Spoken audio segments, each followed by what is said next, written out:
వాగర్థావివ సంపృక్తో వాగర్థ ప్రతిపత్తయే జగతఃపితరౌ వందే పార్వతీ పరమేశ్వరౌ.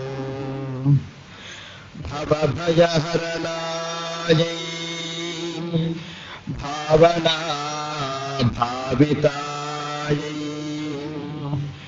భయహరి వినుతాయై నిర్గుణాయై పరాయై నిఖిల భువన కర్త్యై నిత్య సామ్రాజ్యదాయై సకల భువన మాత్రే శారదాయై నమోస్తు. వాగ్దేవి నమోస్తుతే. నమస్సభాయై. ఇటు కార్యక్రమానికి విచ్చేసిన సద్భక్తులకందరికీ కూడా నమస్సులు. పూజ్య స్వామీజీ వారికి పాదపద్మములకు ప్రణామములు. ముందుగా అందరికీ దుర్గాష్టమి శుభాకాంక్షలు. మనము ప్రతి పర్వదినాన్ని, ప్రతి పండుగని ఏదో ఒక కారణంతో చేసుకుంటాం. కొన్ని పండుగలు ప్రకృతి పరంగా ఉంటాయి, కొన్ని పండుగలు వారి యొక్క జన్మతిథులుగా ఉంటాయి. ఈ విజయదశమి పర్వదినము మనము ప్రకృతికి సంబంధించిన పండుగగా శమీ వృక్షాన్ని పూజ చేస్తూ ఈ పండుగని మనము ఎంతో వైభవంగా జరుపుకుంటాము. ఈరోజు దుర్గాష్టమి 9వ రోజు. ఈరోజు మనము అర్చించే దేవత ఎవరు అంటే దుర్గా దేవత. ఆ అమ్మవారిని మనం అర్చించడం ద్వారా మనకన్నీ కూడా జయాలు కలుగుతాయని చెప్పి పురాణాలు చెప్తున్నాయి. మరి ఎవరు ఈ దుర్గా? అలాగే కాళీ ఎవరు? ఏం చేస్తుంది? ఆమె ఎందుకోసం వచ్చింది అనే విషయానికి వస్తే, పూర్వము శుంభనిశుంభులు అని ఇద్దరు రాక్షసులు ఉండేవారు. వారు ఏదో ఒకటి సాధించాలి అని చెప్పి అనుకుంటూ ఒకనాడు బ్రహ్మ గురించి తపస్సు చేస్తూ ఉంటారు. ఘోరమైన తపస్సును చేస్తారు, ఎన్నో వేల సంవత్సరాలు చేస్తారు. అప్పుడు బ్రహ్మ ప్రత్యక్షమవుతారు. అయ్యి శుంభనిశుంభుల్ని అడుగుతాడు, అయ్యా శుంభనిశుంభుల్లారా, ఏం వరం కావాలో కోరుకోండి అని అడుగుతాడు. అయితే ఎవరైనా భగవంతుడు ప్రత్యక్షమైతే మనకేం కలుగుతుంది అంటే చెప్పలే ఆనందంతో మనం ఉంటాం. అలాగే శుంభనిశుంభులు కూడా పట్టలేని ఆనందంతో బ్రహ్మదేవుని స్తుతిస్తారు. స్తుతించిన తర్వాత బ్రహ్మదేవుడు సంతోషించి ఏం కావాలి అని అడుగుతాడు. వీళ్ళు ఒక దుర్బుద్ధితోని ఒక కోరికను కోరుతారు. ఏమని అంటే, జంతువులతోని కానీ, క్రిమికీటకాలతోని కానీ, వృక్షాలతోని కానీ, తర్వాత పురుషులతోని కానీ మాకు మరణం ఉండొద్దు అని అడుగుతారు. అడిగేసరికి బ్రహ్మ ఆశ్చర్యపోతాడు. ఏం వరం కోరుకున్నారు వీళ్ళు, ఈ విధంగా ఎందుకు కోరుకున్నారు అని చెప్పి. అప్పుడు ఆయన ఏం చెప్తాడంటే, శంకర భగవత్పాదులు అన్నారు, పునరపి జననం పునరపి మననం పునరపి జననే జఠరేష జనం ఇహ సంసారే బహుదుస్సారే కృపయాపారే పాహిమురారే అని చెప్పి. అయ్యా, పుట్టిన ప్రతి ఒక్కడు మరణించక తప్పదు, ఇది మాత్రం సత్యము, ఇదే ధర్మము. మీరు చెడుగా చేయాలని చెప్పి కోరుకుంటున్నారు వరము, ఇది ఇవ్వడానికి సాధ్యం కాదు అని చెప్తారు.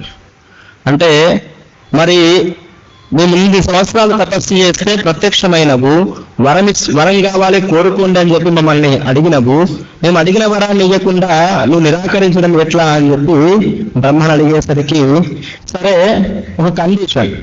ఏంటి ఆ కండిషన్ అంటే, పురుషులతోనే నీకు మరణం ఉండదు కానీ స్త్రీలతో నీకు మరణం ఉంటుంది అని చెప్తాడు.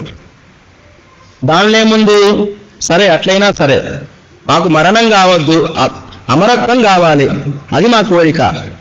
పురుషులే మమ్మల్ని ఏం చేయనప్పుడు స్త్రీలు ఏం చేస్తారు, మమ్మల్ని చూసి భయపడి పారిపోతారు కదా అని చెప్పి ఒక మంచి అహంకారంతో వరం పొందుకుంటారు.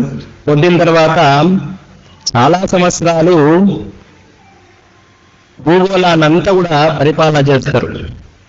కింద 7 లోకాలు, పైన 7 లోకాలు, 14 లోకాలు పరిపాలన చేస్తారు. యజ్ఞయాగాది క్రతువులు చేస్తే సర్వనాశనం చేస్తారు. ఋషులు దేవతలను అందరినీ కూడా 3 తిప్పలు పెట్టి 3 చెరువులు నీళ్ళు ఆడిపిస్తారు. అలా అయ్యేసరికి ఏం చేయాలో ఎవరికి అర్థం కాదు, ఎవరిని వేడుకోవాలో అర్థం కాదు. అందరూ దేవతలందరూ కూడా చాలా ఇబ్బందులు అవుతూ ఉంటారు. చివరికి ఈయన ఏం చేస్తాడంటే ఇంద్రుని దగ్గరికి పోయి స్వర్గంలో ఉన్న ఇంద్రుని యొక్క స్థానాన్ని తీసేసి ఈయన అధిరోహించి ఇంద్రునితో యుద్ధం చేసి ఆ రాజ్యానంతా ఆయన స్వాధీనం చేసుకొని మొత్తం కూడా చేసిన యజ్ఞయాగాది క్రతువులన్నీ కూడా ఈయనకే చెందాలని చెప్పి అందరికీ ఆర్డర్ వేసేస్తాడు. అలా అయ్యేసరికి ఋషులకి, దేవతలకి అందరికీ కూడా చాలా ఇబ్బంది అవుతుంది. ఇబ్బంది అయ్యేసరికి అందరూ పోయి బ్రహ్మదేవుడిని వేడుకుంటారు. అయ్యా, ఏం వరమిస్తున్నావు నువ్వు? మమ్మల్ని అందరినీ కూడా ఇబ్బంది పెడుతూ ఉన్నారు, ఎక్కడిది ఇబ్బంది అని అడుగుతారు. అయితే అయ్యా, నేను కేవలము వరమిచ్చిన. ఏమనిచ్చిన? పురుషులతోని జంతువులతో నీకు మరణం లేదు, శివులతో మరణం ఉంటుంది అని వరమిచ్చిన. అది నాకు సంబంధించింది కాదు ఆ టాపిక్, మీరు పోయి విష్ణువుని వేడుకోండి అని చెప్తారు. విష్ణు దగ్గరికి వెళ్ళేసరికి విష్ణుమూర్తిని అడిగేసరికి విష్ణుమూర్తి కూడా ఏం చెప్తాడు, ఇది నాకు సంబంధించింది కూడా కాదు, మీరు నన్ను కాదు కన్సల్ట్ చేయాల్సింది, పార్వతీ పరమేశ్వరుని వెళ్ళి కన్సల్ట్ చేయండి అని చెప్తారు.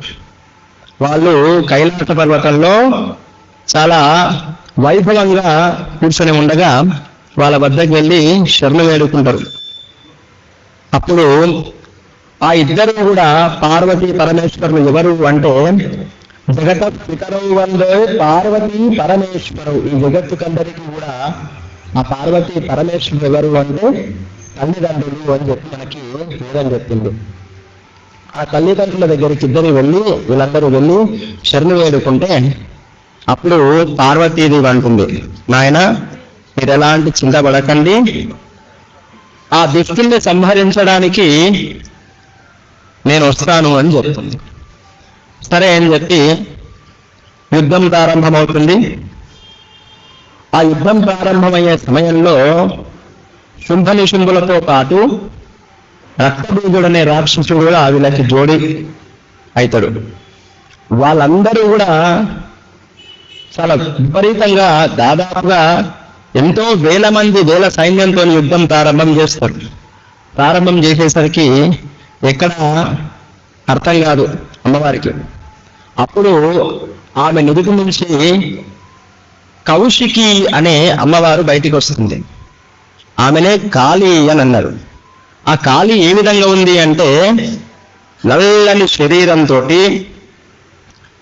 జుట్టును విరబోసుకొని పులి చర్మాన్ని ధరించి త్రిశూలాన్ని పట్టుకొని గాడిద పైన కపాలాలు మెడలో వేసుకొని చాలా భయంకరంగా చూస్తేనే భయపడేటట్లుగా కాళీ కనబడుతుంది. ఆ కనబడేసరికి వీళ్ళందరూ కూడా ఏం చేయాలో అర్థం కాదు, అక్కడ వచ్చేది ఎవరు అనేది అర్థం కావట్లేదు. అయ్యేసరికి ఆ అమ్మవారు చాలా ఘోరంగా యుద్ధం చేసి ఆ శుంభ నిశుంభులు తలకాయలు నరికేస్తుంది.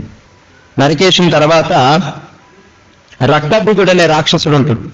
వాడికి ఏం వరం ఉంది అంటే తను ఏదైనా ఒక ఆయుధం తన శరీరానికి తాకిందంటే తన శరీరం నుంచి వచ్చే రక్తము ఒక రక్తబీజునిగా పుడతాడు. అట్లా వానికి ఒక వరం ఉంటుంది. వాడు యుద్ధం చేస్తాడు. అమ్మవారు వారికి తల నరుకుతుంది. తల నరికేసరికి మళ్ళీ వేల మంది రక్తబీజులు పుట్టుకొస్తారు. అట్లా అయ్యేసరికి అమ్మవారికి అర్థం కాక అప్పుడు నాలుకని మొత్తం యుద్ధ రంగంలో పరుస్తుంది. పరిచి వాడిని చంపేసేసి ఆ రక్తాన్ని అంతా తాగేస్తుంది. అందుకే కాళికాదేవి యొక్క నాలుక ఎప్పుడు బయటికి ఉంటుంది. ఎందుకంటే దుష్టుల్ని సంహారం చేయడానికే ఆ దేవి నాలుకను బయటికి పెడుతుంది. అప్పుడు దేవతలందరూ కలిసి అమ్మవారిని ఈ విధంగా ధ్యానిస్తారు. ఖడ్గం చక్ర గదేషు శాప పరిఘాన్ శూలం భుషుండీం శిరః శంఖం సందగ్రీం కరైస్త్రినయనాం సర్వాంగభూషామృతాం నీలాస్యద్యుతిమాస్య పాదదశకాం సేవే మహాకాళికాం యామస్థౌ స్పరిదేహరౌ కమలజౌ హంతుం మధుం కైటభం అని అమ్మవారిని స్తుతించేసరికి అమ్మవారు ప్రసన్నులవుతుంది. మరి అమ్మవారు ఎన్నో విధాలుగా ఎన్నో చేస్తుంది. ఎవరు ఈ అమ్మ ఏం చేస్తుంది అంటే కాలాన్ని హరిస్తుంది, కాలాన్ని అనేది హరిస్తుంది. మనకి శంకర భగవత్పాదులు ఒక మాట చెప్తారు, ఏమని అంటే భజ గోవిందం భజ గోవిందం గోవిందం భజానుధనతే మా కురుధన జన యౌవన గర్వం హరతి నిమేషాత్ కాల సర్వం మా కురుధన జన యౌవన గర్వం హరతి నిమేషాత్ సర్వం మాయామయమిదం అఖిలం హిత్వా బ్రహ్మపదం త్వం పరిషది దీత్వా భజ గోవిందం భజ గోవిందం గోవిందం భజ ముఢమతే. అయ్యా, నీవు ధనముందని, తర్వాత రాజ్యం ఉందని, సంపద ఉందని, ఐశ్వర్యం ఉందని విర్రవీగుతున్నావు కదా, అది కాలం అనుకుంటే ఏదో రోజు నాశనం చేస్తుంది అని చెప్పి శంకర భగవత్పాదులు చెప్పారు. అమ్మవారు ఏం చేస్తుంది అంటే కాలాన్ని హరిస్తుంది. మరి కాళికాదేవి యొక్క ఆలయం ఎక్కడ ఉంది అంటే, పూర్వము దక్ష ప్రజాపతి దక్ష యజ్ఞం చేశాడు, మనకందరికీ కూడా తెలిసిన విషయమేది.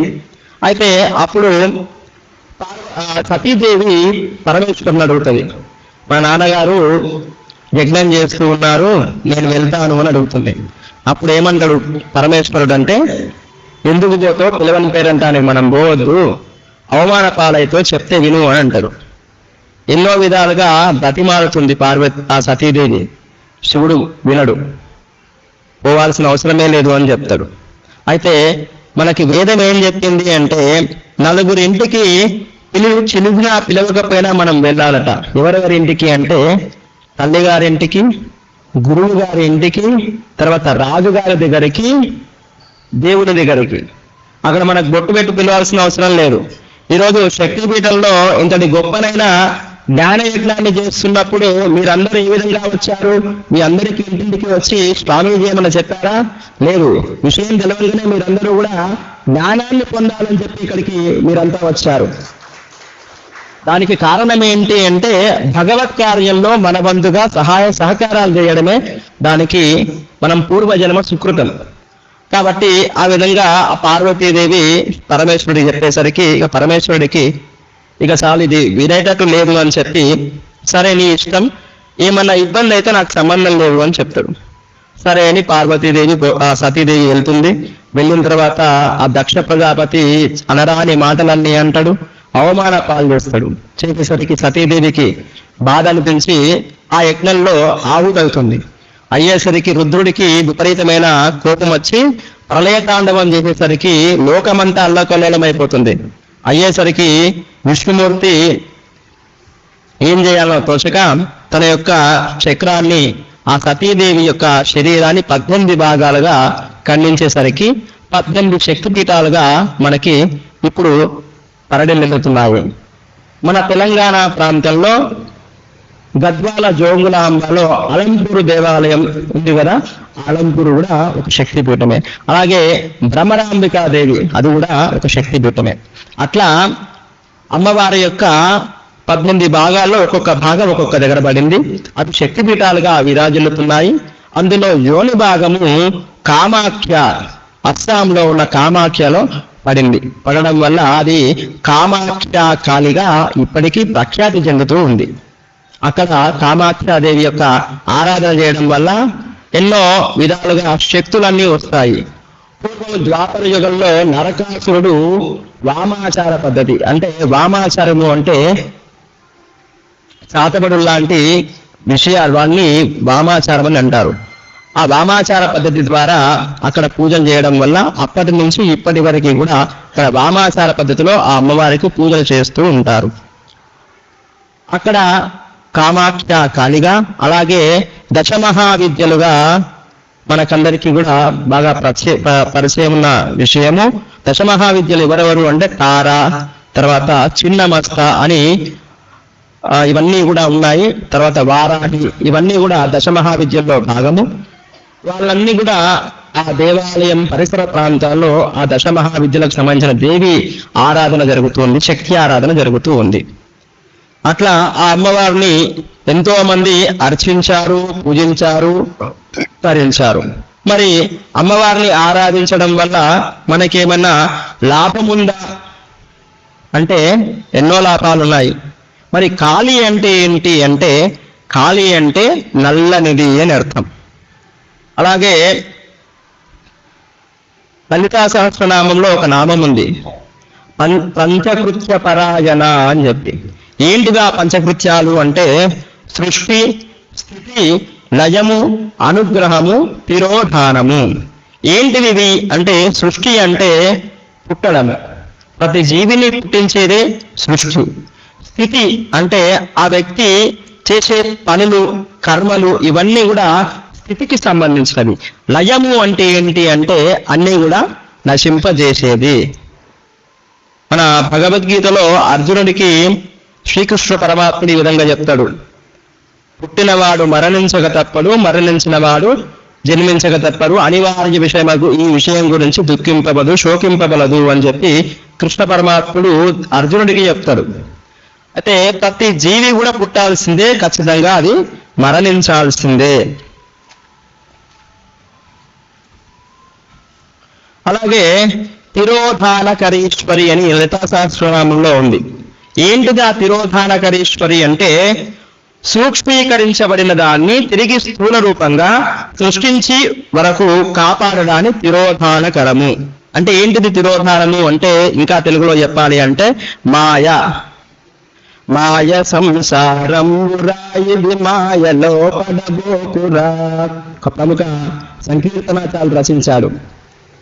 ఇది మాయ సంసారము. మాయ అంటే ఏంటి అంటే, పొద్దున లేచినప్పటి నుంచి మనం రాత్రి పడుకునేంత వరకు ఏదో ఒక పని మీద మనము ఉంటాము. అంటే భగవంతుని పైన పెట్టాలి, ధ్యానంలో ఉండాలి, పొద్దున్న లేచి ఉండాలి. మనం ఒక టైం టేబుల్ వేసుకుంటాం. ఈరోజు పొద్దున ఉదయం 5 గంటలకు మనం లేవాలి, 5 గంటలకి నుంచి 6 గంటల వరకు యోగా చేయాలి, 6 నుంచి 7 గంటల వరకు మన కాలకృత్యాలు నెరవేర్చుకొని 1 గంట సేపు భగవంతుని గురించి ధ్యానం చేయాలి అని చెప్పి మనం అనుకుంటాం కదా. ఆ ధ్యానం చేసే 10 నిమిషాలు కూడా మన మనసు ఎక్కడెక్కడో తిరుగుతూ ఉంటుంది. ఇక్కడ కూర్చున్నా కూడా మన మనసు ఎప్పుడైపోతుంది, తర్వాత ఏం చేస్తారు, మాకు తర్వాత భోజనాలు సరిగ్గా పెడతారా పెట్టరా, ఏం పదార్థాలు పెడతారు ఈరోజు అని చెప్పి ఇదే ఆలోచన ఉంటుంది మన మనసు. కానీ మన మనసుని ఏ రోజైతే భగవంతుని మీద లగ్నం చేస్తామో ఆ రోజు మన జీవితం సార్థకతం అవుతుంది. అలా మన మనసుని లగ్నం చేయాలి. దాన్నే లగ్నం చేయకుండా మనల్ని డిస్టర్బ్ చేసేది ఎవరు అంటే మాయ. దాన్నే తిరోధానకరీశ్వరి, తిరోధానము అని అంటారు. ఈ 3 రావాలి అంటే మనకి అనుగ్రహం కావాలి. ఎవరి అనుగ్రహం కావాలి? అమ్మ యొక్క అనుగ్రహం కావాలి. మన క్యాప్షన్ ఉంది, అమ్మ దయ ఉంటే అన్నీ ఉన్నట్టే. అమ్మ దయ ఉంటేనే మనకు అన్నీ కూడా కలుగుతాయి అని చెప్పి మనకి చెప్పారు. ఆ అమ్మవారి యొక్క అనుగ్రహం వల్లనే మనం ఏ పని కూడా చెయ్యాలన్నా అమ్మ యొక్క అనుగ్రహం వల్లనే ప్రతి పనిని కూడా మనం చేయగలుగుతాం. అమ్మ దయ లేకపోతే ఏ పనిని కూడా మనం చెయ్యలేము. ఈరోజు మనం బతికి ఉన్నాము, లేదా ఈరోజు మనం ఒక కర్మ చేస్తున్నాము, లేదా ఈరోజు ఒక పని చేస్తున్నాము అంటే మన శరీరంలో కూడా ఈ 4 అవస్థలు ఉన్నాయి. ఏ విధంగా అంటే, మనము పొద్దున్న లేస్తాము అంటే జన్మించినట్లే, సృష్టి చేసినట్లే. తర్వాత స్థితి అంటే మనం చేసే ప్రతినిత్యం చేసే కర్మలు, వాటినన్నిటినీ స్థితి. తర్వాత రాత్రి ఏమవుతుంది, పడుకుంటాం. అంటే పడుకునేసరికి అవన్నీ కూడా లయమైపోతాయి. మళ్ళీ పొద్దున్న లేచిన తర్వాత, రాత్రి పడుకున్న తర్వాత మనం చేసిన పనులన్నీ రాత్రి నిద్రపోయిన తర్వాత గుర్తుంటాయా? పొద్దున్న లేచి మనల్ని అడిగితే రాత్రి ఏం చేసినామనంటే మంచి నిద్ర వచ్చింది అని చెప్తాం. అంతే తప్ప ఆ నిద్రలో ఏం జరిగిందనే విషయం మనం చెప్పలేము. మనం గురకబెట్టింటాము, పలవరించింటాము, ఏమేమో చేసింటాము. వేరే వాళ్ళు ఎవరైనా చెప్తే మనకు తెలుస్తుంది తప్ప మనం ఏం చేసాం అనేది మనకు తెలియదు కదా. అలా పొద్దున్న లేచిన వెంబడే మళ్ళీ ఇంతకు ముందు చేసినవన్నీ కూడా మళ్ళీ మనకి గుర్తుకు రావడము. దీన్ని మన శరీరంలో కూడా ఈ 3 అవస్థలు ఉన్నాయి. అందుకే అమ్మని మనం ఆరాధించాలి. అమ్మని ఆరాధిస్తే మనకు ఎన్నో శక్తులు, ఎన్నో విద్యలు, ఎన్నో జ్ఞాన సంపద అంతా కూడా కలుగుతుంది. అట్లే వేదం కూడా ఏం చెప్పిందంటే సూర్య చంద్రమసోధాత యథా పూర్వవ కల్పయన్ అని వేదం చెప్పింది. బ్రహ్మ లాంటి వాడికే కల్పం అయిపోయింది అంటే మళ్ళీ ఆయన సృష్టిని సృష్టిస్తూనే ఉంటాడు. సూర్యుణ్ణి, చంద్రుణ్ణి అందరినీ కూడా సృష్టిస్తూ ఉంటాడు. ప్రతి జీవిని కూడా సృష్టిస్తూ ఉంటాడు. ఈరోజు 84 లక్షల జీవరాశుల్లో మానవ జన్మ వచ్చింది అంటే మానవ జన్మని సార్థకత చేసుకోవాలి అంటే ఏం చేయాలి అంటే ప్రతి ఒక్కరు చెప్పే విషయం ఏంటి అంటే మంచి మాటలు వినాలి. తర్వాత స్వస్తి ప్రజా పరిపాలయంతాం న్యాయేన మార్గేణ మహీం మహీషః గోబ్రాహ్మణేభ్యః శుభమస్తు నిత్యం లోకా సమస్తా సుఖినో భవంతు. లోకం సుభిక్షంగా ఉండాలంటే ఏం చేయాలి? గోసేవ చేయాలి. లోకం సుభిక్షంగా ఉండాలంటే ఏం చేయాలి? బ్రాహ్మణుడికి నమస్కారం చేయాలి. ఆ 2 శక్తిపీఠం చేస్తుంది. ఆ 2 కార్యక్రమాలు శక్తిపీఠం చేస్తుంది. ఇక్కడ కూర్చున్న ప్రతి ఒక్కరు కూడా ధన్యులే. ఎందుకంటే శక్తిపీఠం స్వామీజీ వారి ఆధ్వర్యంలో గోసేవ నడుస్తుంది, అన్నదానం నడుస్తుంది, జ్ఞాన యజ్ఞాలు నడుస్తున్నాయి, బ్రాహ్మణులకి సత్కారాలు నడుస్తున్నాయి. పూర్వము రాజులు చేశారని చెప్పి మనం విన్నాం. కానీ ఈ రోజు ప్రత్యక్షంగా స్వామీజీ వారి యొక్క ఆధ్వర్యంలో మనం చూస్తున్నాం. అంటే అది అమ్మ యొక్క అనుగ్రహం వల్లనే మనకందరికీ కూడా లభిస్తుంది అని చెప్పొచ్చు. మరి అమ్మ అనుగ్రహం ఏ విధంగా ఉంటుందో మీకు ఒక 2 విషయాలు చెప్తాను. అమ్మ అనుగ్రహం ఏ విధంగా ఉంటుంది అంటే పూర్వము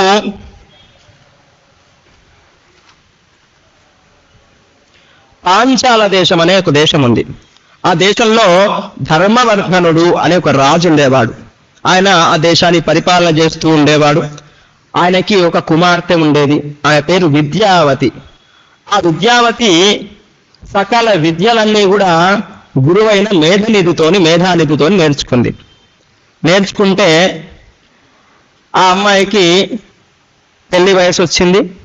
వచ్చేసరికి ఆ అమ్మాయికి వివాహం చేయాలి అని చెప్పి ఏదో విధంగా అమ్మాయికి వివాహం చేయాలి అని చెప్పి ఆ రాజు అనుకుంటాడు. అనుకొని ఈ మేధానిధికి చెప్తాడు, అయ్యా ఇన్ని రోజులు నువ్వు ఆమెకి విద్య నేర్పినావు కదా, నువ్వు అట్లే ఆమెకి వివాహం కూడా చెయ్యి అని చెప్తాడు. చెప్పేసరికి ఆయన ఒక దురాశ కలుగుతుంది. ఇంత సౌందర్యవతి ఎవరో ఎందుకు వివాహం చేసుకోవాలి, నేను చేసుకుంటూ అయిపోతుంది కదా అని చెప్పి ఒక ఆశ కలుగుతుంది. కలిగి ఆమెను అడుగుతాడు, నన్ను వివాహం చేసుకుంటావా అంటే, చాలా విద్యావంతురాలు కదా, నువ్వు నాకు గురువు, నాకు విద్య నేర్పినవు, తండ్రితో సమానము, నీకు అలాంటి ఆలోచన రావద్దు అని చెప్పి తిట్టి ఇంటికి వెళ్ళిపోతుంది. ఆయన చాలా అవమానంగా ఫీల్ అవుతాడు, ఇన్సల్ట్గా ఫీల్ అయ్యి రాజు దగ్గరికి వెళ్ళేసరికి రాజు చెప్తాడు, అయ్యా నువ్వు ఈమె యొక్క వివాహ బాధ్యతని నువ్వు తీసుకోవాలి అని చెప్తే, సరే ఎట్లయినా చేసి నన్ను కాదన్నది కాబట్టి ఎలాంటి పనికి మాలను తెచ్చి వీళ్ళకి పెళ్లి చేయాలి అని చెప్పి అనుకొని మార్గ మధ్యలో పోతూ ఉంటే ఒక గొర్రెల కాపరి కనబడతాడు.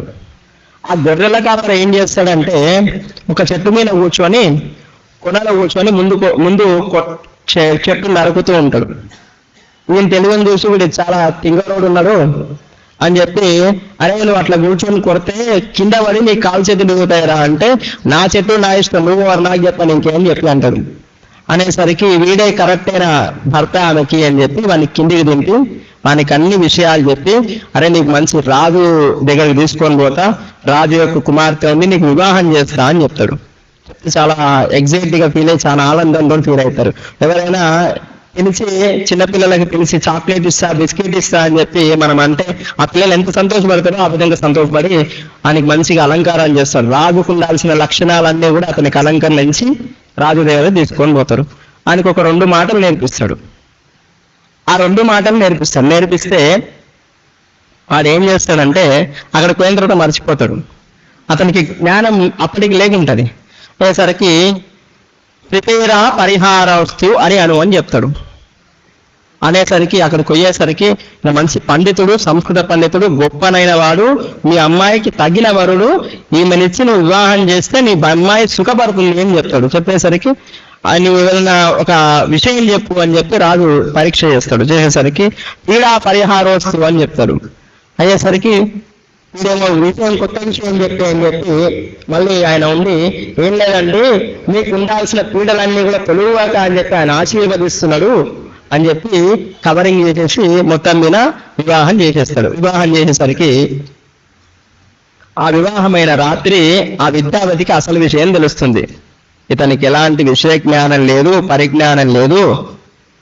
నా గురువు నా మీద కోపంతోనే నిన్నిచ్చి నాకు వివాహం చేసిండు, కాబట్టి నీవేం చెయ్యంటే కాళీదేవిని ఉపాసన చెయ్యి అని చెప్తాడు. కాళీదేవిని ఉపాసన చెయ్యి అని చెప్తాడు. చెప్తే ఏం చేయాలి అని అడుగుతాడు. ఏం లేదు, ఉజ్జయిని నగరంలో మహాకాళి రాత్రి సమయంలో సంచారం చేస్తూ ఉంటుంది. మనకి అందరూ చెప్తూ ఉంటారు దేవతలు రాత్రి పూట సంచారం చేస్తూ ఉంటారు అని చెప్పి. ఉజ్జయిని నగరంలో మనకి 7 మోక్షపురులని ఉన్నాయి. అయోధ్య, మధుర, మాయా, కాశీ, కాంచి, అవంతికాపురి, ద్వారావతై చేవ సప్తైతే మోక్షదాయక. అయోధ్య, మధుర, మాయా అంటే హరిద్వారు, అవంతికాపురి అంటే ఉజ్జయిని నగరము, తర్వాత అయోధ్య, మధుర, మాయా, కాశీ, కాంచీపురము, ఇవన్నీ కూడా 7 మోక్షపురులు అంటారు. ఉజ్జయిని నగరంలో రాత్రి పొద్దున 3 గంటలకు చితాభస్మంతో ఆ మహాకాళుడికి అభిషేకం చేస్తారు. భారతదేశంలో చితాభస్మంతో చేసే ఏకైక దేవస్థానం ఏదైనా ఉంది అంటే అది ఉజ్జయిని నగరం. ఉజ్జయిని నగరంలో ఉన్న మహాకాళునికి చితాభస్మ అభిషేకం జరుగుతుంది. అలాంటి ఉజ్జయిని నగరంలో కాళికాదేవి కూడా ఉంటుంది, మహాకాళి ఉంటుంది అక్కడ. మహాకాళుడు, మహాకాళి. అయితే ఆ మహాకాళి సంచారం చేస్తూ ఉంటుంది, ఆ ఊరినంతా సంచారం చేస్తూ ఉంటుంది. నీవు పోయి ఆమె యొక్క కాళ్ళపై పడి శరణు వేడుకుంటే నీకు ఖచ్చితంగా నీకు విద్య వస్తుంది అని చెప్తుంది. మరి ఏమడగాల కాళీదేవుని అంటే ఆయన ఆ విద్యావతి ఏం చెప్తుందంటే కాళీ విద్య, ఈ 2 మాటలు అని చెప్తుంది. ఆయనకి విద్య అనడానికి రాదు, విద్య అంటారు. కాళీ విద్య, కాళీ విద్య అంటారు. సరే ఎట్లోలాగా అని చెప్పి పోయి ఆ దేవాలయం తలుపులు మూసి లోపల కూర్చుంటాడు. అమ్మవారు ఎప్పుడు వస్తారని ఎదురు చూసుకుంటూ కూర్చుంటాడు. ఆమె తలుపు కొడుతుంది. అంటే ఈయన అంటాడు కాళీ విద్య, కాళీ విద్య, ఎవర్రా అని అడుగుతుంది. ఏం కావాలి అని అడుగుతుంది. ఈయన ఏం చెప్పాడు, ఏం చెప్పినా ఇది ఒక్కటే మాట, కాళీ విద్య, కాళీ విద్య. ఇంతకీ ఏం కావాలి అంటే ఇదొక్కటే మాట, ఇంకొక మాట తెలియదు. అవతల వచ్చింది అమ్మవారని తెలియదు, ఆ అమ్మవారు తనంతగత లోపలికి రావచ్చు, మనకు శక్తి ఉంది అనే విషయం నీకు తెలియదు. ఎందుకంటే అంత జ్ఞానం లేదు వీడికి. కాబట్టి అప్పుడు ఆ కాళీ విద్య, కాళీ విద్య, కాళీ విద్య అనేసరికి ఆమెకి చాలా భక్తితోని వీరు చాలా ప్రార్థన చేస్తుంది కదా అని చెప్పి, అరే నువ్వు నాలుకని బయటికి పెట్టు అని చెప్తుంది. చెప్పేసరికి మొత్తం డోర్ ఓపెన్ చేయడు, కొంచెం డోర్ ఓపెన్ చేసి నాలుక బయటికి పెట్టేసరికి అమ్మవారు బీజాక్షరాలు దాస్తుంది. నాలుక పైన బీజాక్షరాలు దాచేసరికి అప్పుడు అద్భుతమైన స్తోత్రం చేస్తాడు. శ్యామలా దండకం అని చెప్పి మాణిక్య వీలాము బలాలయంతి మదాలసాం మంజుల వాగ్విలాసాం మాహేంద్ర నీలద్యుతి కోమలాంగీం మాతంగ కన్యాం మనసా స్మరామి చతుర్భుజే చంద్రకళావతంసే కుచోన్నతే కుంకుమరాగశూలే పూండ్రేక్షుపాశాం కుశ పుష్పమాన అస్తే నమస్తే జగదే కమాతః అని చెప్పి స్తుతి చేస్తాడు. ఆ స్తుతి చేసేసరికి అమ్మవారు ప్రసన్నులైపోయి ఆయనకి సంస్కృతంలో ఉన్న భాష, అలంకారాలు, ప్రతి విషయం కూడా తన మెదడులో నిక్షిప్తమైపోతాయి. అతనే కాళిదాస మహాకవి. ఈరోజు ఏ కవి అయినా, ఏ పండితుడైనా ఆయన యొక్క పుస్తకం, ఆయన యొక్క శ్లోకం ద్వారా ఆయన యొక్క విషయాన్ని చెప్పకుండా ఏ ప్రవచనాన్ని ప్రారంభించలేడు. ఈరోజు కాళీదేవిని ఉపాసించడంలో అతన్ని మించిన భక్తుడు లేడు అని చెప్పడానికి కాళిదాస కవే గొప్ప ఉదాహరణ. అయితే ఆయన ఎన్నో స్తోత్రాలు రచించాడు, ఎన్నో కావ్యాలు రచించాడు. రఘువంశము, మేఘ సందేశము, అభిజ్ఞాన శాకుంతలము, ఇలాంటి ఎన్నో కావ్యాలు రచించాడు. అయితే ఆయన రచించిన చాలా అద్భుతమైన స్తోత్రం ఒకటి ఉంది. అది దాన్ని అశ్వదాతి స్తోత్రము అంటారు. ఏంటి అది అంటే, గుర్రము యొక్క గిట్టల శబ్దం ఏ విధంగా వస్తుందో ఆ స్తోత్రం ఆ విధంగా ఉంటుంది. చేటే భవన్నిఖిల కేటే కదంబ తరువాటేషు నాకి పటలే కోటీర చారుతర కోటి మరీ కిరణ కోటీర రంజిత పదా పాటేశ గంధ కుశాటే కవిత్వ పరిపాటేషు నాకి వినుతా ఘోటీరతాని కులజేటి ముధారముట ఇటీరతేన తనుతా. ఇలా ఈ విధంగా స్తోత్రం అంతా గుర్రం యొక్క గిట్టల శబ్దం ఏ విధంగా వస్తుందో ఆ విధంగా స్తోత్రం అంతా అట్లా ఉంటుంది. అద్భుతమైన పదాలు సృష్టించాడు, అద్భుతమైన ప్రాసలున్నాయి, చాలా అద్భుతమైన జ్ఞానంతో ఆయన ఎన్నో విధాలుగా రచించాడు.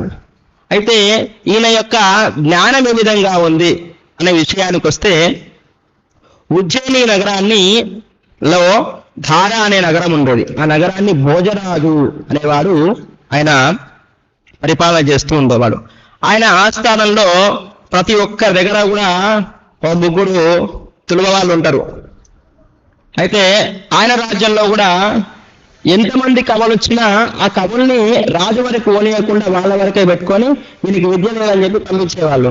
ఎవరు వాళ్ళు అంటే ఏకసంతాగ్రాహి, ద్విసంతాగ్రాహి, త్రిసంతాగ్రాహి. అంటే ఏకసంతాగ్రాహి ఏం చేస్తాడు, ఒక్కసారి మనం విషయం చెప్పినామంటే మొదల్లో పెట్టుకొని చెప్పేవాడు ఏకసంతాగ్రాహి. ఇంకోటి ద్విసంతాగ్రాహి ఎవరు అంటే చెప్పిన విషయాన్ని 2 సార్లు వింటాడు కదా, వాడు ఇంకోసారి చెప్తాడు, వాడు ద్విసంతాగ్రాహి. 3 సార్లు వింటే వాళ్ళని త్రిసంతాగ్రాహి అంటారు. ఆ ముగ్గురు కూడా అంతవరకు రాజు వరకు పోనీయకుండా ఆపేవాళ్ళు. ఈ విషయము కాళిదాసు తెలుసుకుంటాడు. ఎట్లన్నా చేసి వీళ్ళని రాజు దగ్గర తీసుకొని పోయి అవమానపాలు చేసి పంపించాలి. ఎందుకంటే ఎంతో మంది కవులు భారతదేశంలో ఉన్న రాజుకు పరిచయం కావట్లేదు కదా అనే బాధతోటి ఈయన వాళ్ళ దగ్గరికి పోయి, అయ్యా నేను పేద బ్రాహ్మణుని, నాకు తినడానికి తిండి లేదు, కనీసం రాజుగారి దగ్గరికి తీసుకెళ్ళి నేను మంచి పండితుల్ని, కవిత్వం వస్తుంది అని చెప్పి ఆ మాటలని చెప్పేసరికి, చెప్పు నువ్వు కవిత్వం ఏం చెప్తావో చెప్పు అంటే ఆయన చెప్తాడు. ఏమని అంటే, అస్తివత్ భగవత్ సేవ చల్లవత్ తెల్ల కుక్కవత్ రాజతే భోజతే కీర్తి పునఃసన్యాసి దంతవత్. ఏంటిది దీని అర్థము అంటే, అస్థి అంటే ఎముక. అయ్యా మీ యొక్క రాజు యొక్క కీర్తి ఏ విధంగా ఉంది అంటే, అస్థివత్ భగవత్ సేవ. అస్థి అంటే బొక్క, ఎముకలు ఏ విధంగా ఉంటే తెల్లగా ఉంటాయి. ఈ రాజు కీర్తి బొక్క ఏ విధంగా తెల్లగా ఉంది అంత తెల్లగా ఉంది నీ రాజు కీర్తి అని చెప్తాడు. భగవత్ సేవ అంటే కొంగ, కొంగ ఏ విధంగా ఉంటుంది, తెల్లగా ఉంటది. మీ రాజు యొక్క కీర్తి కొంగలాగా తెల్లగా ఉంది అని చెప్తాడు. తర్వాత చల్లవ, చల్లవ అంటే మజ్జిగ, మజ్జిగ ఎట్లుంటుంది, తెల్లగా ఉంటుంది. అట్లా ఉంది మీ రాజు యొక్క కీర్తి అని చెప్తాడు. తర్వాత తెల్ల కుక్క, తెల్ల కుక్క ఎట్లుంటది, తెల్లగానే ఉంటుంది, తెల్ల కుక్క నల్లగా ఉంటుంది కదా, అట్లా తెల్లగా ఉంది మీ రాజు యొక్క కీర్తి, కుక్కలాగా తెల్లగా ఉంది అని చెప్తాడు. తర్వాత పునఃసన్యాసి దంతవత్, సన్యాసి దంతాలు ఎట్లుంటాయి, తెల్లగా ఉంటాయి. అట్లా ఉన్నాయి కానీ రాజు కీర్తి అని చెప్తాడు. వీళ్ళు ముగ్గురు నవ్వుకుంటారు. వీళ్ళు తెలివి కాకపోతే ఇది ఇంత ఊరుకుడా వీడు, ఇట్లా చెప్తాడా వీడు, వీళ్ళకి ఎట్లయినా తీసుకొని రాజుకు పరిచయం చేయాలి, వీళ్ళు తెలివితేటలు ఆయన గురించి ఏమనుకుంటారు, 10 మందిని గెలవాలి కదా అని చెప్పి ఎట్లయినా చేసి వీళ్ళు తీసుకుపోదామని చెప్పి తీసుకొని పోతాడు. తీసుకొని పోయిన తర్వాత, నువ్వు రేపు ఉదయం రా, నేను తీసుకొని పోతాను రాజు దగ్గరికి అంటారు. అయ్యేసరికి సరే అని చెప్పి తీసుకొని పోతాడు. అయితే కాళిదాసుకి ముందే ఏం జరుగుతుందనే విషయం తెలిసిన వాడు. అమ్మ యొక్క అనుగ్రహం వల్ల ఆయన యువతల వాళ్ళు ఏమనుకుంటారు అనే విషయం గ్రహించేవాడు. అయితే వీళ్ళ గురించి ఆయనకు ముందే తెలుసు. ఈ ఏకసంతాగ్రాహి గురించి, వీళ్ళ ముగ్గురు గురించి ఆయనకు అన్ని విషయాలు తెలుసు. అయితే ఏకసంతాగ్రాహికి నత్తి ఉంటది. అయితే టకారము, జకారము, ఢకారము అవి వలకడానికి రాదు. ఎట్లన్నా చేసి అలాంటి ఒత్తులు ఇచ్చిన పదం ఇచ్చినామనుకో అది చెప్పలేడు కదా అని చెప్పి ఒక శ్లోకం చెప్తాడు. ఏమంటారంటే షడ్జామర్జకరాబ్జవీద్రవసుధా జ్వాలాంశమజ్జాగిరే గిట్టే గిట్టే ధరే ధరే కన కన కర్జూర రుద్రభ్రమ రుద్రం రుద్రమలుద్రముద్ర యుగపత్ సదా పాదౌతే దిపతేటి తేటి దురసత్ ప్రఖ్యాతి సఖ్యాదయః. ఇది చెప్పేసరికి ఆయనకి కళ్ళు వెళ్ళిపోతాయి. అరే నిన్ననేమో కుక్క తెల్ల కుక్క నల్ల కుక్క అనేమో చెప్తే అది చెప్తాడు అనుకుంటే ఇది చెప్తాడా? చెప్పేవాడు స్టార్ట్ చేయడమే షడ్జామర్జకరాబ్జ అన్ని జకారాలు చెప్పిండు. తర్వాత పాదౌటేటి పటేటి తేటి దురసత్ ప్రఖ్యాతి సఖ్యాదయః అని చెప్పిండు. వానికి ఏం అర్థం కాదు. అట్లా 4 శ్లోకాలు తూర్పు దిక్కున, పడమర దిక్కున, ఉత్తరం దిక్కున, దక్షిణ దిక్కున చెప్పేసరికి రాజు సంతోషపడి నీకు ఈ రాజ్యం మొత్తం మేలుకోపో అని చెప్పి కాళిదాసుకి ఇచ్చేస్తాడు. ఇచ్చేసేసరికి అప్పుడు రాజు కీర్తి చెప్తాడు. ఏమని చెప్తాడంటే మహారాజ శ్రీమన్ జగతి యశసా పేద విలతే స్వయం పారావారం పరమ పురుషోజం మృగయతే కపర్తి కైలాసం కరిమర భౌమ పురుషభృతో కళానాదం రాహు కమల భవనో హంసమదనః. అయ్యా మహారాజా, నీ యొక్క కీర్తి ఎంత తెల్లగా ప్రకాశిస్తుందంటే బ్రహ్మగారి యొక్క హంస కనబడతలేదు. ఎత్తుక్కుంటున్నాడు బ్రహ్మగారు, హంస ఎక్కడ పోయిందని చెప్పి. నీ యొక్క కాంతి, నీ యొక్క కీర్తి అంత తెల్లగా ప్రకాశిస్తుంది. పరమశివుడు కైలాస పర్వతాలు ఎత్తుకుంటున్నాడు. ఎంటుకోవాలంటే ఎక్కడ దొరుకుతలేదు. ఎందుకంటే నీ యొక్క కీర్తి ఆ విధంగా ఉంది. అలాగే మహావిష్ణు పాలసముద్రం ఎత్తుకుంటున్నాడు. ఎక్కడుంది నా పాల సముద్రం అని చెప్పి. ఎందుకంటే ఈ రాజు భోజరాజు యొక్క కీర్తి ఆ విధంగా ఉంది అని చెప్పి. అలాగే రాహు గ్రహణం రోజు చంద్రుని లేవడానికి ఎదుర్కొన్నారు, చంద్రుడు కనబడతలేడు అని చెప్పి. ఎందుకంటే ఆ రాజు యొక్క కీర్తి అంత ఆ విధంగా ఉంది అని చెప్పి అనేసరికి ఆ విషయాలు విన్న తర్వాత రాజుకు చాలా సంతోషమయ్యి నేను ఈ రోజు నుంచి నా యొక్క ఆస్థానంలో కవిగా నియమిస్తున్నా అని చెప్పి చెప్పేసేస్తాడు. ఆ రోజు నుంచి భోజరాజు యొక్క ఆస్థానంలో కవిగా ప్రఖ్యాతిగాస్తాడు. అయితే ఎవరైనా ఏదైనా ఒక మంచి కార్యం చేస్తూ ఉంటే విమర్శ చేసే వాళ్ళు చాలా మంది ఉంటారు. ప్రతి ఒక్క జీవితంలో దుష్ట చతుష్టయాలని ఉంటాయి. అంటే వాళ్ళు ఏం చేస్తారు మనల్ని అంటే ఎప్పుడు కూడా ఇన్సల్ట్ చేయడము, అవహేళన చేయడము. వాడు ఏమన్నా మంచి పని చేస్తాడా, వీడేం చెప్పేది, వీడు ప్రవచనం చెప్తాడా, వీనికి అంత టాలెంట్ ఉందా అనేటువంటి ఎక్కువ మంది ఉంటారు తప్ప విమర్శ చేసేవాళ్ళు ఉంటారు. కానీ అప్రిషియేట్ చేసేవాళ్ళు ఏదో 5 మందో 10 మందో ఉంటారు. అది ప్రతి ఒక్క జీవితంలో ఉంటుంది. కళాకారుడైనా సరే, ఒక ప్రవచనకర్త అయినా సరే, లేదా ఒక పండితుడైనా సరే, ఎవరైనా సరే మనకి వెనక దుష్ట చతుష్టయాలు ఉంటాయి. వాళ్ళు ఉంటేనే మనం కూడా ముందుకు, వాళ్ళు తిరుగుతున్నారు కాబట్టి మనం కూడా వారు తిట్టిందనే కోపంతో మనం మంచిగా 10 మందికి ఏదో ఒక విషయాన్ని చెప్పడానికి ముందుకు వస్తాం. లేకపోతే మనం ఎక్కడే గొంగళి అక్కడే ఉంటుంది. అట్లా అయ్యేసరికి ఈయన కాలంలో కూడా ఇప్పటి నుంచి కాదు, అప్పటి నుంచే ఈ పరిస్థితి ఎదుర్కొంటూ ఉన్నారు కవులు, కళాకారులు అందరూ కూడా. అయితే ఎట్లన్నా చేసి రాజు దగ్గర వీళ్ళని ఇన్సల్ట్ చేయాలి. ఎందుకంటే రాజు వీనికి అద్భుతమైన యోగ భోగాలన్నీ ఇచ్చేసిండు. ఇట్లా చేద్దాం అని చెప్పి చివరికి ఏం చేస్తారంటే రాజు దగ్గరికి పోయి, రాజా నువ్వు అనుకున్నట్లు కాళిదాసు మంచోడు కాదు, మధుమాంసాలు తింటాడు, మద్యం తాగుతాడు, మాంసం తింటాడు అని చెప్తాడు. చెప్పేసరికి సరే అట్లా చేస్తే తీసుకుంటాండి అని చెప్తాడు. చెప్పేసరికి సరే రాజు ఆజ్ఞించింది కదా అని చెప్పి కాళిదాసుకు తెలుసు వీళ్ళు ఏం చెప్పారు అనే విషయం అమ్మవారి యొక్క అనుగ్రహం వల్ల ఆయనకి ముందే తెలిసిపోతుంది. ఆయన రోజు కూరగాయల మార్కెట్కు పోయేటోడు ఆ రోజు మాంసం మార్కెట్కి పోయి ఒక చేపని తీసుకొని సంకల పెట్టుకొని పోతూ ఉంటుంది. పోయేసరికి వీళ్ళు ఏం చేస్తారంటే దొరికింది బిడ్డడు అని చెప్పి తీసుకొని పోయి రాజు దగ్గర తీసుకుపోయేసరికి రాజా నువ్వు చెప్పినావు కదా, నేను తీసుకొని వచ్చినాం చూడు అని చెప్తాడు. అయితే అప్పుడు ఆయన మహారాజు అడుగుతాడు ఏమని అంటే, కచ్చే కింతవ, ఏంటిది ఏముంది అని అడుగుతాడు. పుస్తకం రాజా అని చెప్తాడు. కిమ్ముదకం, ఎందుకు నీళ్ళు ఎందుకు వస్తున్నాయి దాని నుంచి, పుస్తకం లోపల నుంచి నీళ్ళు ఎందుకు వస్తున్నాయి అంటే కావ్యార్థ సారోదకం. అయ్యా కావ్యం అనే రసము అట్లా బుట్టలు బుట్టలుగా బొట్లు బొట్లుగా కారుతుంది అని చెప్తాడు. చెప్పేసరికి గంధం మంచి వాసన వస్తుంది అని అంటాడు. చేప చనిపోయిన వాసన ఏ విధంగా ఉంటుందో ఆ మార్కెట్కి వెళ్తే తెలుస్తుంది వెళ్ళే వాళ్ళకి. మా గారు గంధంకి మంచి వాసన వస్తుంది అని చెప్తాడు. చెప్పేసరికి అప్పుడు ఆయన మంచి మాట అంటాడు, ఘనరామ రావణ మహా సంగ్రామ రంగోద్భవ.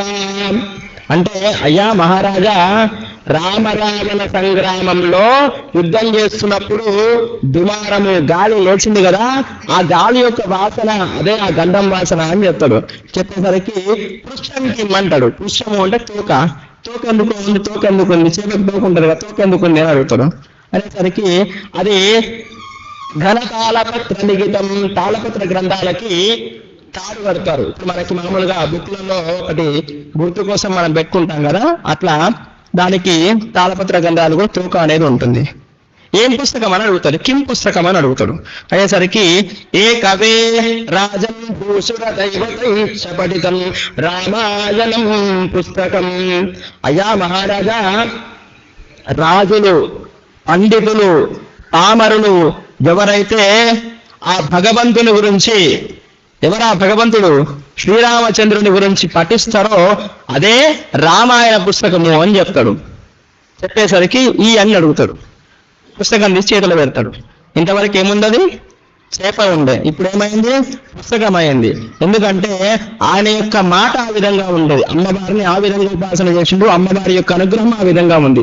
మనం ఏదైనా ఒక మాట అన్నము అంటే పైన తదాస్తు దేవతలు ఉంటారు అంటే కదా, ఆయన జీవితంలో తదాస్తు దేవతలు ఉన్నారు. అయితే ఒకనాడు ఒక సందర్భంలో మహారాజుకి ఒక కోరిక, చిలిపి కోరిక కలిగింది. ఏం కోరిక అంటే, నేను చనిపోతే నా మీద నువ్వు పద్యం ఎట్లా చెప్తావు చెప్పు అని అడుగుతాడు. అయ్యా నేను చెప్పను అని చెప్తాడు.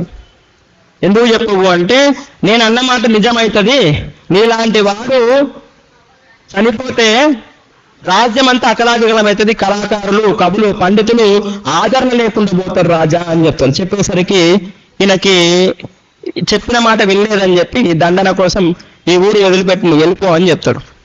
చెప్పేసరికి కాళిదాసు వేరే ఊరికి వెళ్ళి ఉంటే ఎట్లన్నా చేసి ఈయనతో నా పద్యం చెప్పించుకోవాలని కోరిక కలుగుతుంది. మళ్ళీ రాజుకి ఒక మారుమేషంలో వస్తాడు. ఏ ఊరు నీది అని చెప్పి ఒక దగ్గర కూర్చుంటే అడుగుతాడు. మారువేషంలో పోయి అడుగుతాడు.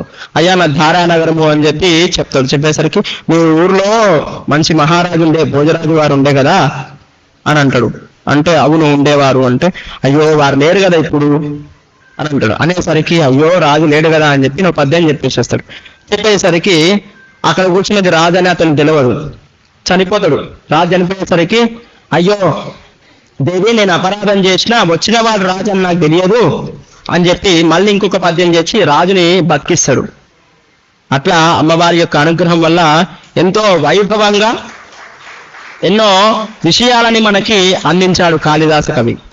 అలాగే మన ప్రాంతంలో తెనాలి రామకృష్ణుడు అందరికీ తెలిసిన విషయం. తెనాలి రామకృష్ణ కవి అందరికీ తెలుసు. కృష్ణదేవరాయ యొక్క ఆస్థానంలో ఉన్నవాడు. మరి ఆయన కాళీదేవి యొక్క అనుగ్రహం ఏ విధంగా పొందిండు అంటే, ఆయన ఒకనాడు కాళీదేవిని భక్తితో ప్రార్థన చేసిందట. ప్రార్థన చేసేసరికి ఆ అమ్మవారు ప్రత్యక్షమైంది. ప్రత్యక్షమై ఏం వరం కావాలనో కోరుకో అని అడుగుతుంది. అడిగితే మంచి కవిత్వము, మంచి తెలివితేటలుండే వరమయ్యమ్మ అని అడుగుతుంది. అయ్యేసరికి ఆ అమ్మవారు ఏం చేస్తుందంటే ఒక చేతుల పాలు, ఒక చేతుల పెరుగు పట్టుకుంటాడు. పట్టుకునేసరికి అమ్మవారు అడుగుతుంది, ఏం కావాలి? నా చేతిలో ఉన్నవి 2 చేతులలో, ఒకటి పాలు, ఒకటి పెరుగు. పాలు తీసుకుంటేనేమో మంచి కవిత్వం వస్తుంది, పెరుగు తీసుకుంటేనేమో మంచి ఐశ్వర్యం వస్తుంది. ఏం కావాలో చూస్ చేసుకోను అని అడుగుతాడు. అయ్యేసరికి ఈయన ఏం చేస్తాడంటే, నువ్వు అక్కడెక్కడో పైన పట్టుకొని పాలున్నాయి, పెరుగున్నాయి నాకేం తెలుస్తుంది, ఆ 2 నాకు ముందర పెట్టు, ఆ 2 నేను తీసుకున్న తర్వాత ఏం కావాలో నేను నిర్ణయం చేసుకొని తీసుకుంటా అని చెప్తాడు. చెప్పేసరికి ఆ 2 ఈయన చేతులకు పెడుతుంది. పెట్టిన తర్వాత ఈయన ఏం చేస్తాడంటే 2 తాగుతాడు. పాలు పెరుగు 2 తాగుతాడు. తాగేసరికి అమ్మవారు ఆశ్చర్యపోయి ఏం రా ఇట్లెందుకు చేసినావు అని అంటే, అవునమ్మా నువ్వు కవిత్వం ఒకటి ఇస్తే కవిత్వం నాకు కూడు పెట్టదు, అట్లా అని చెప్పి ఐశ్వర్యం ఒకటి ఇచ్చింది అనుకో, పుట్టి ఐశ్వర్యం తీసుకొని నేనేం చేయాలి? కవిత్వం ఉంటేనే కదా ఐశ్వర్యం కావాల్సింది అని చెప్పి ఆ విధంగా చేసిన తల్లి అని చెప్పేసరికి అప్పుడు ఆ అమ్మవారు ఏమని వరం ఇస్తుందంటే, అయ్యా అరే ఈ రోజు నుంచి నువ్వు వికట కవిగా ప్రఖ్యాతి చెందుతావురా అని చెప్పి వరం ఇచ్చేస్తుంది. ఆనాటి నుంచి రామకృష్ణ కవి వికట కవిగా ప్రఖ్యాతి చెందుతాడు. అయితే ఆ అమ్మవారు 10 చేతులు ఉంటాయి, తర్వాత 10 తలలు ఉంటాయి, 2 చేతులు 10 తలలు ఉంటాయి. ఉండేసరికి ఈయనకి నవ్వు వస్తుంది. ఎందుకు అంటే, అమ్మా నాకు సరదా అయితే ఒక చేతితోని నేను అనుకుంటా, నీకు 10 తలలు ఉన్నాయి, నీకు సరదా అయితే ఏం చేస్తావు 2 చేతులతోని అడుగుతాడు. అట్లా ఆ అమ్మవారి యొక్క అనుగ్రహం వల్ల ఆయన ఎంతో ఖ్యాతిని చెందిండు. అలాగే నారాయణపేట విషయానికి వస్తే అద్భుతమైన వ్యక్తి, లలితా సహస్రనామానికి భాష్యం చేసిన మహనీయులు పూజ్యులు భాస్కర రాయులు. వారు ఈ ప్రాంతవాసి అని చెప్పుకోవడం చాలా గర్వంగా చెప్పొచ్చు. ఎందుకంటే తెలంగాణలో ఈరోజు ప్రపంచం మొత్తం కూడా సౌభాగ్య భాస్కర్ అనే పుస్తకాన్ని, లలితా సహస్రనామాన్ని భాష్యంగా అథారిటీగా తీసుకుంది అంటే అది కేవలం భాస్కర్ రాయల వల్లనే సాధ్యమైంది. ఎందుకు ఆయన గురించి చెప్పాల్సి వచ్చింది ఈరోజు అంటే, ఆయన అమ్మ యొక్క అనుగ్రహం ఏ విధంగా పొందిండు అంటే, ఆయన మొత్తం సౌభాగ్య భాస్కరానికి సంబంధించిన భాష్యానంతా రాసి అది తీసుకొని పోయి కాశీలో పండితులకు చెప్పిండు. మరి ఆయన ఎక్కడ రాసిండు ఆ భాష్యం అంతా అంటే, మనము కాశీలో లలితా ఘాట్ అని పేరు వింటాం. మొన్న రీసెంట్ గా మోడీ గారు లలితా ఘాట్ లో స్నానం చేసి విశ్వనాథుని దర్శనం చేసుకున్నాడా. ఆ లలితా ఘాట్ ఎందుకు వచ్చింది పేరు అంటే, భాస్కర రాయలు లలితా సహస్రనామాన్ని భాష్యాన్ని అక్కడే రచన చేసింది కాబట్టి దానికి లలితా ఘాట్ అనే పేరు వచ్చింది. అలాగే అక్కడ వెళ్ళి అక్కడ ఉన్న పండితులకందరికీ పుస్తకాన్ని ఇచ్చారు. పండితులకి ఎవరైనా వీళ్ళకన్నా మించిన పండితులు కనబడేసరికి ఒక ఈర్ష్య అనేది కలుగుతుంది. నన్ను మించిన మనగారు ఎవరైనా వచ్చారు అనుకోండి, ఎట్లనే చేసి మన తప్పును ఎతకాలని చెప్పి ఆలోచన చేస్తాం మనం అందరం. వాళ్ళు కూడా అదే పని చేస్తారు. ఏం చేసారంటే, అన్ని తీసి పుస్తకాలను చూసి దానిలో చతుష్షష్ట్యుపచారాధ్య చతుష్షష్టి కళామయి మహాచతుష్షష్టి కోటి యోగిని ఘనసేవిత అని రాసినావు కదా. దానిలో ఏం రాసినావు నువ్వు? భాష్యం అంటే ఏంటి అంటే, ఒక పదానికి నానా విధ అర్థాలు రాయడాన్ని భాష్యము అంటారు. అంటే ఒక విషయాన్ని విశదీకరించి వివరంగా రాసేదాన్ని భాష్యము అని అంటారు. అయితే 567 కోట్ల మంది యోగిని దేవతలతో సేవింపబడుతుంది అని రాష్ట్రం. ఎవరు ఆ యోగిని దేవతలు చెప్పు అని అడుగుతారు. అంటే సరే రేపు ఉదయం మీరు గంగా నది తీరానికి రండి, వస్తే నేను చెప్తాను మీకు అందరికీ అని చెప్తాడు. చెప్పేసరికి ఈయన పోయి మంచిగా స్నానం చేసి సంధ్యావందనం పూర్తి చేసుకొని ఆ ఘాటు ముందర కూర్చొని ధ్యానంలో ఉంటాడు. వీళ్ళందరూ వస్తారు, పండితులందరూ ఈయన చెప్తారని చెప్పి మంచి గంటం పేపర్స్ అన్ని తీసుకొని వచ్చేసేస్తారు. చెప్పేసరికి ఈయన ఏం చెప్పడు, ఉలకడు పలకడు, ఈయన ధ్యానంలో ఉంటాడు. అమ్మవారి అనుగ్రహం వల్ల 562 కోట్ల మంది యోగిని దేవతలందరూ కూడా ఆ నదిలో నుంచి పైకి వచ్చి వాళ్ళ పేరు చెప్పి వాళ్ళ గురించి చెప్పి మాయమైపోతున్నారు. అట్లా అన్ని కోట్ల మంది దేవతలందరూ కూడా చెప్పేసరికి వీళ్ళు పరిశాన్ అయిపోయి ఆయన పాదాలపై పడి, అయ్యా నీ వంటి పండితుడు ప్రపంచంలో ఎక్కడ లేరు అని చెప్పేస్తారు. ఆయన యొక్క గొప్ప చరిత్ర చెప్పుకుంటున్నాము అంటే మనమందరి కూడా భాగ్యం చేసుకున్న వాళ్ళము. ఎందుకంటే శక్తిపీఠానికి అవతలనే వారి యొక్క ఆరాధన కార్యక్రమాలన్నీ కూడా చేస్తూ ఉంటారు ఈ నారాయణపేట సంస్థానంలో. అలా ఆ స్వామి యొక్క అనుగ్రహం ఆ విధంగా, ఆ అమ్మవారి యొక్క అనుగ్రహం ఆయనకు ఆ విధంగా కలిగింది. అక్కడ యంత్రేశ్వర స్వామిని ప్రతిష్ఠ చేసిండు. అంటే శివలింగం పైన శ్రీచక్రం నిర్మితమై ఉంటుంది, చెక్కబడి ఉంటుంది. ఆయన దాన్ని ప్రతిష్ఠ చేశాడు. అది మన అన్నపూర్ణ మందిరంలో, కాశీ అన్నపూర్ణ మందిరంలో యంత్రేశ్వర ఆలయం అని ఒక బోర్డు ఉంటుంది. అక్కడ ఆ శివలింగం ఎప్పటికీ ఉంది, మనం దర్శనం చేసుకోవచ్చు.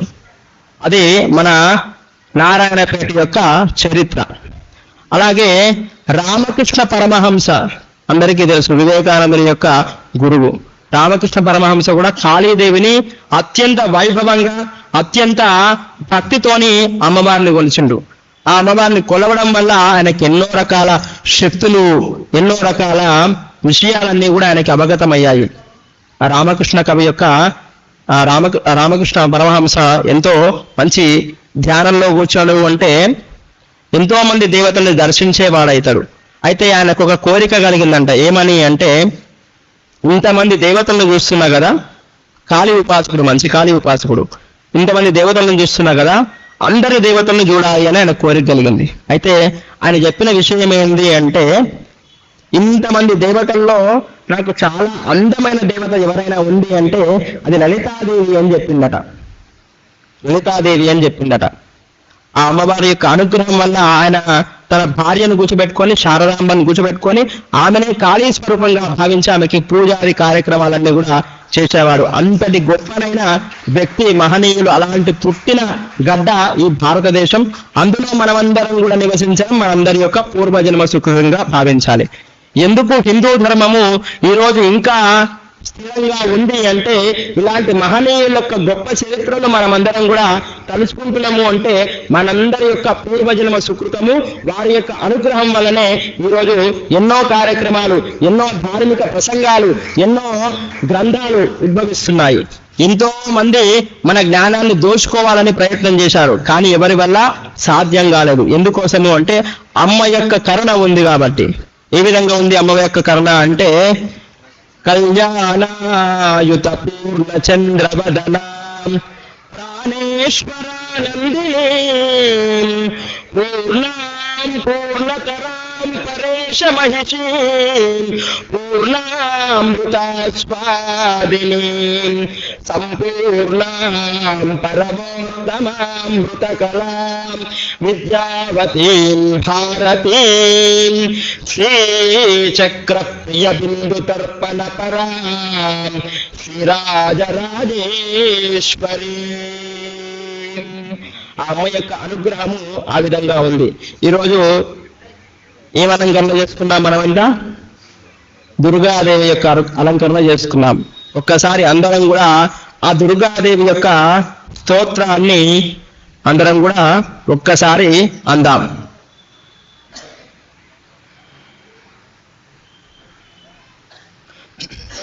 ఐగిరి నందిని నందిత మేదిని విశ్వ వినోదిని నందినుతే గిరివర వింధ్య శిరోధిని వాసిని విష్ణు విలాసిని జిష్ణునుతే భగవతి హేషితి కంఠ కుటుంబిని భూరి కుటుంబిని భూరి కృతే జయ జయ హే జయ జయ హే మహిషాసురమర్దిని సంయక పర్దిని శైలసుతే సురవర వర్షిణి దుర్ధర దర్శిని దుర్ముఖమర్షిని హర్షరతే త్రిభువన పోషిణి శంకర తోషిణి కల్మషమోషిణి ఘోరరతే ధనుజని రోషిణి గితిసుత రోషిణి దుర్మద శోషిణి సింధుసుతే జయ జయ హే మహిషాసురమర్దిని రమ్యకపర్దిని శైలసుతే ఐ జగదంబ కదంబ కదంబవనప్రియవాసిని హాసరతే శిఖరి శిరోమణి తుంగ హిమాలయ శృంగ నిజాలయ మధ్యగతే మధు మధురే మధు కైతవ గంజిని పైతవ భంజిని రాసరతే జయ జయ హే మహిషాసురమర్దిని సంయకపర్దిని శైలసుతే జయ జయ హే మహిషాసురమర్దిని సంయకపర్దిని శైలసుతే. ఈరోజు అమ్మ దయ వల్ల ఇంతటి గొప్పనైన అవకాశాన్ని నాకు కల్పించారు. మొట్టమొదటిసారిగా వ్యాసపీఠని ఎక్కాను. ఏం మాట్లాడుతానో నాకు నిజంగా చెప్పాలంటే గుర్తులేదు. ఇంతవరకు మాట్లాడినంత కూడా నేను కాదు, పరదేవత మాట్లాడిచ్చింది అని నేను బాగా గట్టిగా నమ్ముతున్నాను. ఎందుకంటే అమ్మ దయ ఉంటే అన్నీ ఉన్నట్టే. కాబట్టి ఇలాంటి గొప్పనైన అవకాశాన్ని కల్పించిన శక్తిపీఠం స్వామీజీ పూజ్య శాంతానంద పురోహిత్ గారికి పాదపద్మాలకు నమస్కరిస్తూ, అలాగే శక్తిపీఠంలో ఈరోజు ఎన్నో కార్యక్రమాలకి నాంది పలుకుతూ ఎన్నో ధార్మిక కార్యక్రమాలు, జ్ఞానయజ్ఞాలు, ఆధ్యాత్మిక కార్యక్రమాలకు శ్రీకారం చుట్టి వారొక్కరే కాదు మనందరితో కూడా ఆ పుణ్యమైన కార్యంలో భాగస్వాములు చేయడం మనందరి యొక్క పూర్వజన్మ సుకృతంతో భావించాలి. మంగళంతో నా యొక్క వానికి స్మృతి చెప్తాను. వారణాసి విశాలాక్షివే శ్రీ విశ్వనాథుని వామభాగము నందు వెలుగుదువే ఘోర కల్మషహారిణి కాంచీ విహారిణి కామాక్షి ఘోర కల్మషహారిణి కాంచీ విహారిణి కామాక్షి భరకరస సంసారహారో ధారిణి పద్మాక్షి దేవి ఉజ్జగములగన్న మాయమ్మ దేవాది దేవి మంగళం ములుగొనగరావమ్మ మున్మూర్తుల శక్తి నీవే ముగురమ్మల శక్తి నీవే ముగురమ్మల మూల నీవే ముదితలకు రక్షణ చేసి మురిసిడి తల్లి నీవే ముజగమ్ములగన్న మాయమ్మ దేవాది దేవి మంగళం ములుగొనగరావమ్మ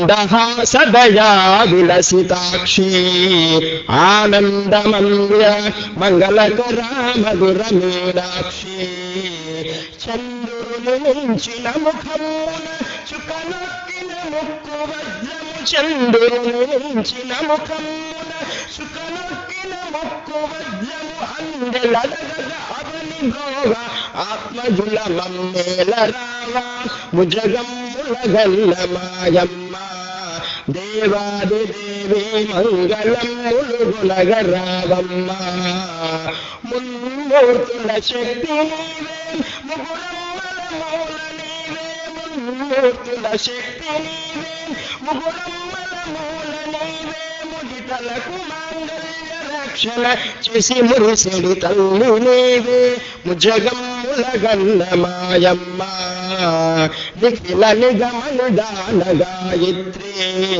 లోకైక నేత్రి సుఖ సమున్నత శాంతి సంధాత్రి ముఖర చంద్రో వర్ణగాత్రి ముక్తహార త్రినేత్రి పరః శుద్ధ వినాశ సూత్రి బాల రఘురామాభినేత్రి ముజగమ్ములగన్న మాయమ్మ దేవాది దేవి మంగళం ములుగొనగరావమ్మ మున్మూర్తుల శక్తి నీవే ముగురమ్మల మూల నీవే మున్మూర్తుల శక్తి నీవే ముగురమ్మల మూల నీవే ముదితలకు మాంగళ్య రక్షణ చేసి మురిసిడి తల్లి నీవే ముజగమ్ములగన్న మాయమ్మ దేవాది దేవి మంగళం ములుగొనగరావమ్మ.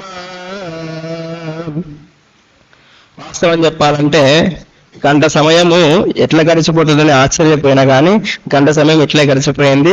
అమ్మ యొక్క వాణి ప్రవాహము ఈ విధంగా వచ్చింది అని చెప్పి నేను భావిస్తున్నా. అలాంటి అమ్మ పాదపద్మములకు నమస్కరిస్తూ అపరాధ సహస్రాన్ని క్రియంతి అహర్నిశం మయా దాసోయమితి మాం మత్వా క్షమస్వ పరమేశ్వరి.